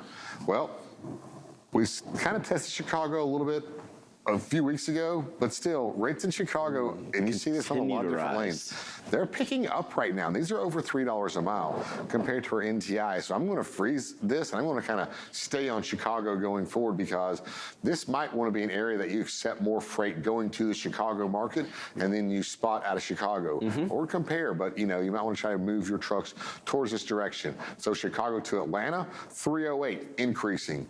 Next chart here, we got Chicago to Harrisburg again. Increasing throughout the month of December, rates at 321. Look at the next chart here. We got Chicago to Dallas. Not quite as good as some of the other rates, but again, these rates are increasing. They're moving up, and they're at 270. And that increase is faster than other ones, right? Like, it may not be as high right now, but 2 weeks ago it was 250, and now it's 270. So, I mean, it's moving up, and it's longer length of haul than some of these other ones. Like, that Harrisburg was, 700 miles? This is almost 1,000 miles. And so it's, and it might be, but remember, coming out of Dallas might be very cheap. Yeah. But if you're in Chicago, you get this 272 to Dallas, and you've got a fairly good a customer there that you have contracts in place with that can get you back to Chicago, then that might be a great lane for you. So, and that's why we sit here and use the NTI, keep the NTI up here and use our market dashboard, is because, we don't know everybody's situation and it might be different. So definitely go through these and see what your situation is and where you have contracted freight that might put you back in some of these stronger markets. Yep, absolutely. And you brought it up first, Atlanta, right? It was one, that Dallas to Atlanta, even Chicago to Atlanta. Atlanta, if you go look at the WRI, it is showing up in blue, which is a positive sign right now to push those rates. You mentioned it, start pushing rates up now. Well, that market's tightening. Yeah, Atlanta's one of the markets that controls the Southeast. Absolutely. Well, Donnie, thank you so much for the updates this week. We'll be sure to check in with you again next week. Right now, we'll toss it over to Isaiah Buchanan.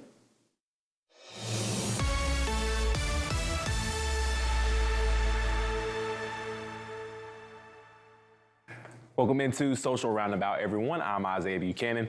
Well, we are officially less than 10 days away from Christmas. The Christmas energy is really starting to pick up. People have trees in their homes. Lights are flooded throughout towns. I know here in Freight Alley in Chattanooga, the lights on the aquarium have a Christmas cane look to them. They're red and white. And Dooner's got his tree up here in the office. I mean, the Christmas energy is it's booming right now. And it's also booming up in Montana. A Christmas convoy has been put together by a group of truckers, and they drove through some neighborhoods up there. Take a look at this video.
Maybe a Christmas convoy is the best way to spread Christmas cheer instead of singing loud for all to hear.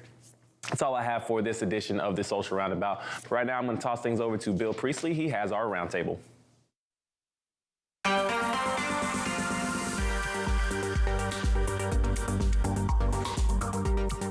And welcome into the roundtable. Bill Priestley here with you. And today we're going to talk about railroads and perhaps if this is a watershed moment in the industry with the latest labor deal going through and obviously vitriol between both sides, the unions and the railroads, in terms of going forward. And joining us, we've got Tony Hatch, CEO of ABH Consulting with us. And Tony, this is going to be an interesting time, I think. When you look at these two entities, especially what's been going recently after the labor deal, you have the criticisms kind of keep coming. You had Marty Oberman. You've had most recently the FRA talking about crew sizes and there being differences of opinions there. Shippers telling the STB that railroads aren't filling their common carrier obligations. What do you say right now? What's the state of rail at this moment? Yeah, uproar might be the best phrase for it. I actually think that we, by getting this, the labor flashpoint behind us, obviously there are hard feelings that remain. I think that's a very positive thing, and I think that we may look at that as sort of the low water point, if you will, from which I hope that we reach a period of better labor relations in the future. I think the railroads have over the course of the last year woken up to the idea that they really need to change the way they deal with labor from their historic patterns, which were always very successful. But one of the issues they also had was unionized rail labor was very well paid. It had a very strong culture. Over the course of the huge bit of labor inflation we've seen since the pandemic, the gap between their wages and everybody else's that in the applicable job pool, right, narrowed. And the railroads and labor could do nothing about it while they negotiated. Now that they're past that, they've gotten a rather sizable increase. Did not solve, everybody's problems out there. but it's interesting. I think they're ready to move to the next phase. You know, the whole idea of paid sick leave really was not a major part of the debate over the course of this negotiations, which began roughly January 1, 2020. It only came out from one union sort of at the end. It makes for a great soundbite, so it's become, you know, really captured the public attention and the political public attention, and that's unfortunate. But you're already seeing some railroads, and I'll point to CSX, begin to modify their policy and take away punishment points for this. One of the issues is crew scheduling is incredibly complicated. Right. It's also the cutting point now of why rail service is bad, because there aren't enough crews. Let me go back up in your answer there just a little bit. You mentioned, of course, the culture was good at one point. What changed? Well, you know, everybody wants to believe the PSR or precision scheduled railroading, and I think that's really way too easy and inaccurate. I think, you know, what really changed was generational changes in how people like to be managed or are willing to, you know, are willing to accept being managed is a major thing. And we really we forget, because we're not wearing masks even here in New York now, that the pandemic effect is still with us, right? In the past, furloughed rail workers came back at a 3/4, 75% rate. In 2021 and 22, they were coming back at 30%.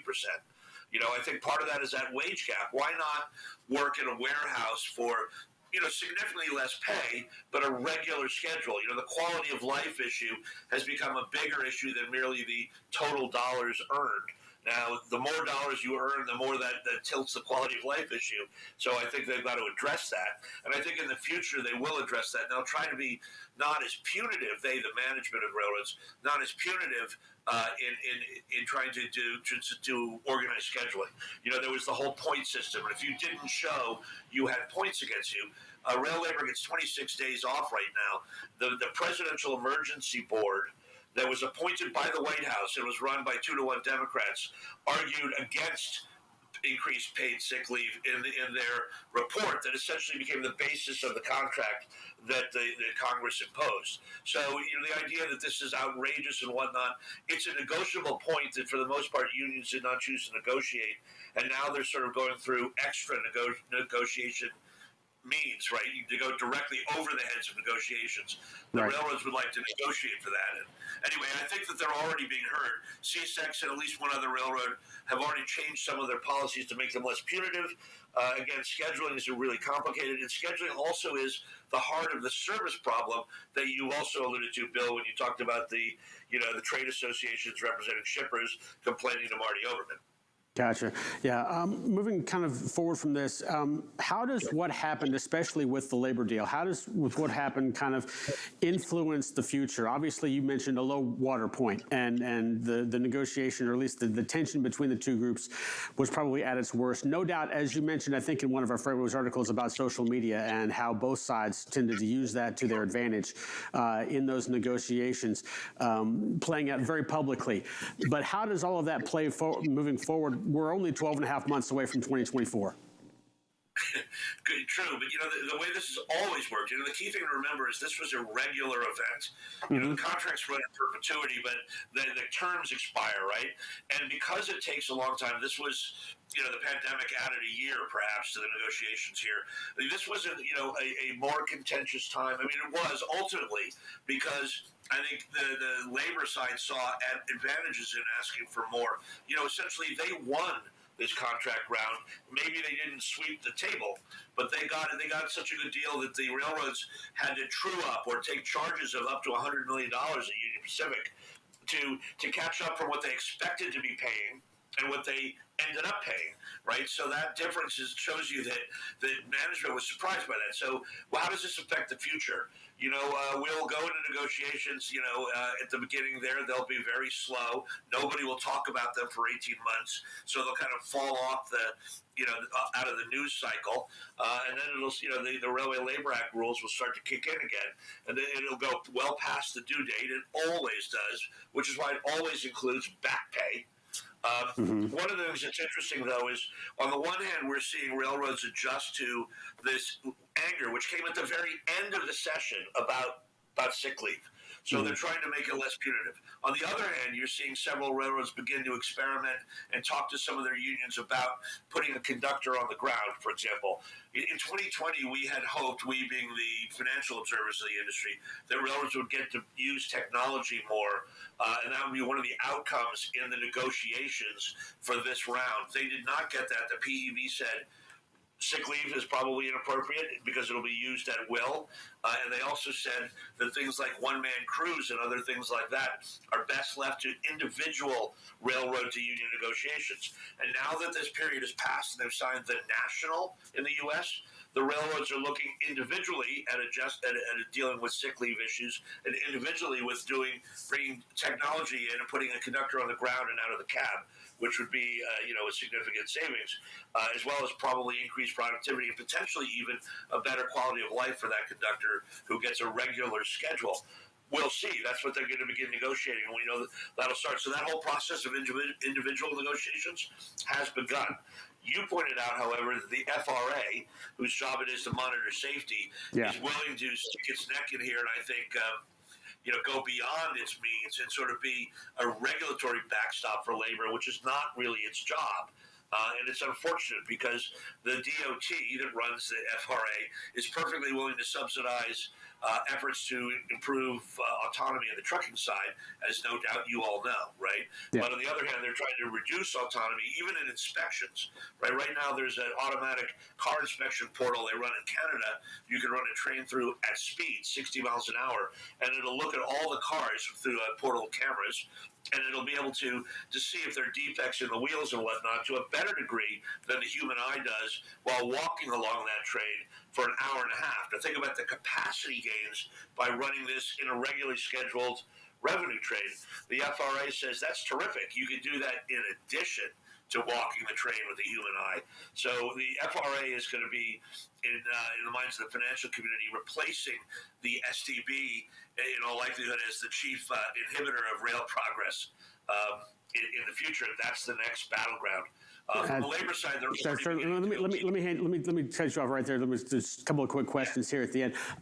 So basically, as you look at some of these minor negotiations, but maybe regional negotiations, real quick, do you see any of these issues? Say, for instance, if somebody passes something in one area of the country, all of a sudden other areas jump on board and they say, hey, we want to do that as well? Or do you think this really is going to be a region by region kind of setup? So both. So clearly success in some area and proving that these things are safe and maybe have the trade-off of increased productivity and quality of life. If you get both, I think that's something that everybody will be watching. Remember that all of the unions that make up the former Class 1s, Norfolk Southern would be Norfolk and Western, the Southern, parts of Conrail, all those railroads, all those unions still exist. The contracts go in perpetuity. So any one of those 4 Class 1s, the big ones in the U.S., have to negotiate these deals with 13. I'm making the number up here, a dozen separate unions. So it's a laborious process, but it's also one where they can achieve success and hopefully show that it is a negotiated win-win solution, or I would even say win-win-win, adding the shippers into this, because if you get happier labor and lower attrition, that's really the virtuous circle that we, even on the financial community, all want to see. Let me go here. We got about 30 seconds left. So right now, I take it that you are optimistic about the future of rail in terms of management versus labor and management with these other issues moving forward. I think this was sort of a scared straight thing for both sides. As long as the government doesn't try to impose too many solutions, I think this was the low water point. And I think with new leadership, for example, the new leader at CSX are coming in with new ideas about how to change this. He came from Ford, heavily unionized, and corrected really poisonous relations there and made it better. And I think that's just one railroad and one opportunity, but this is a network industry. If somebody succeeds, others will follow. So yes, I think we're at the worst point right now. All right. Tony Hatch of ABH Consulting, thanks so much for joining us. Merry Christmas. Happy New Year. Absolutely, to you as well. We'll take a short break. Be back after this.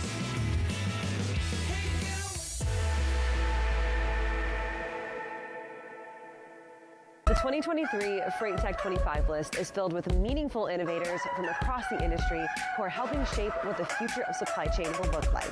Check out the full list of these companies and all the latest Freight Tech news at FreightWaves.com.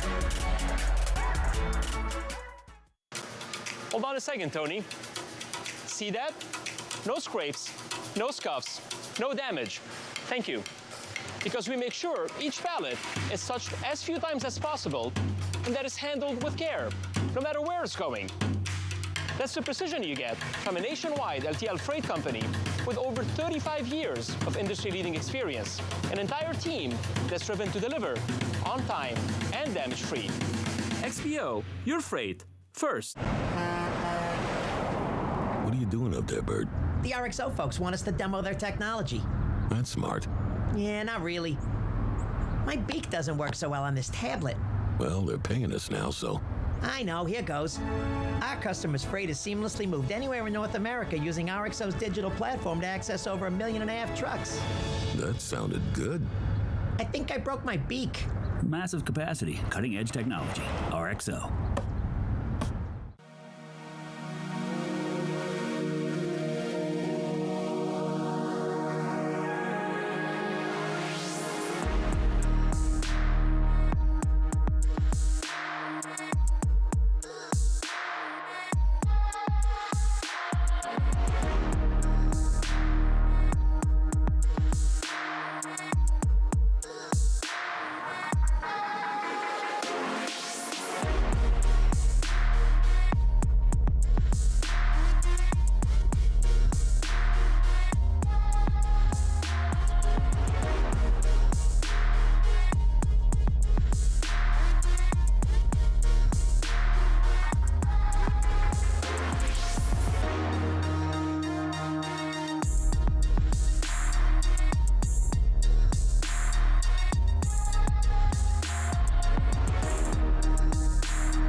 Will we see a white Christmas?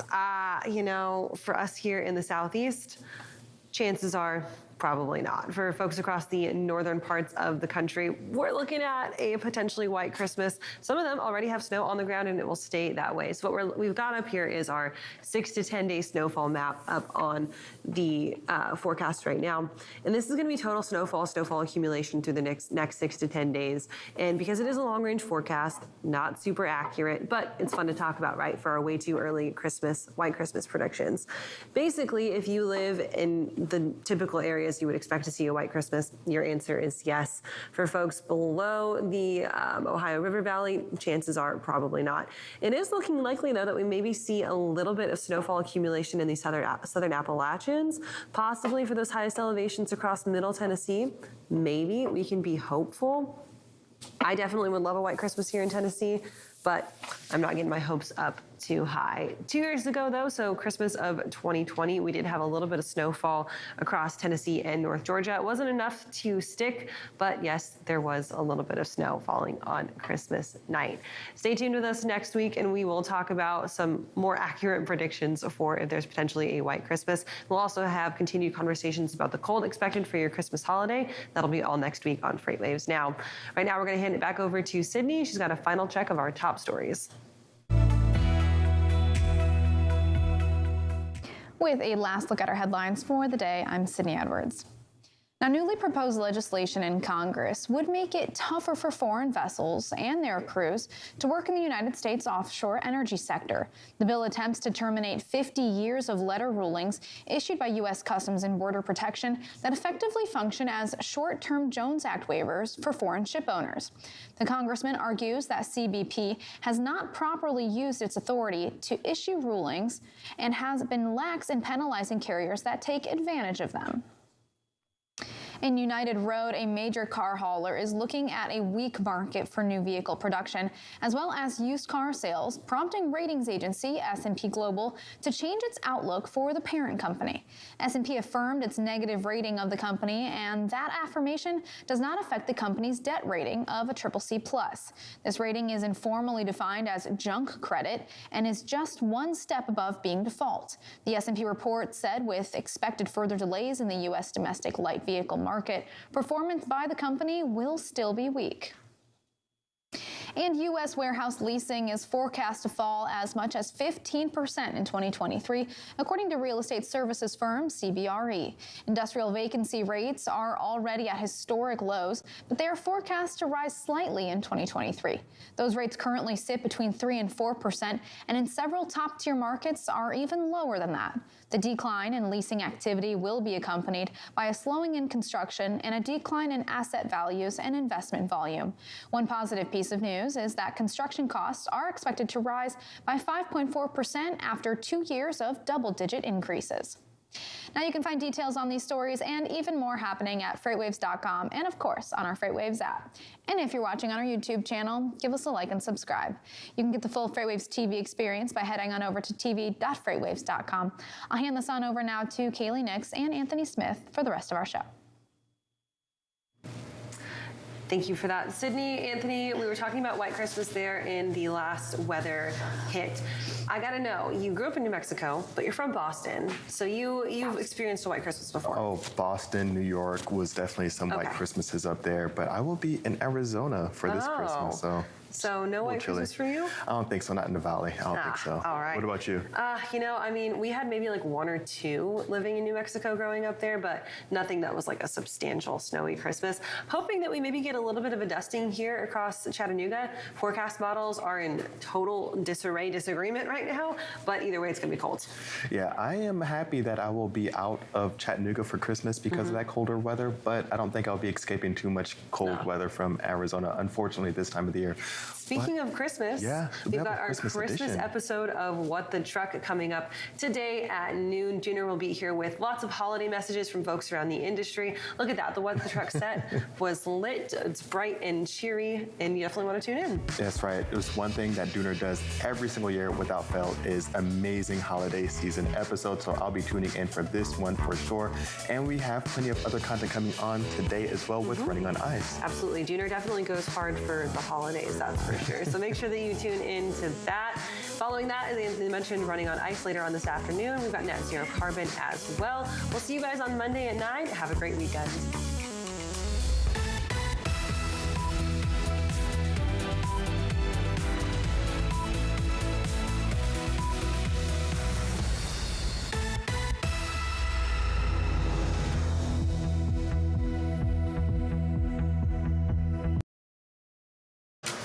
Hold on a second, Tony.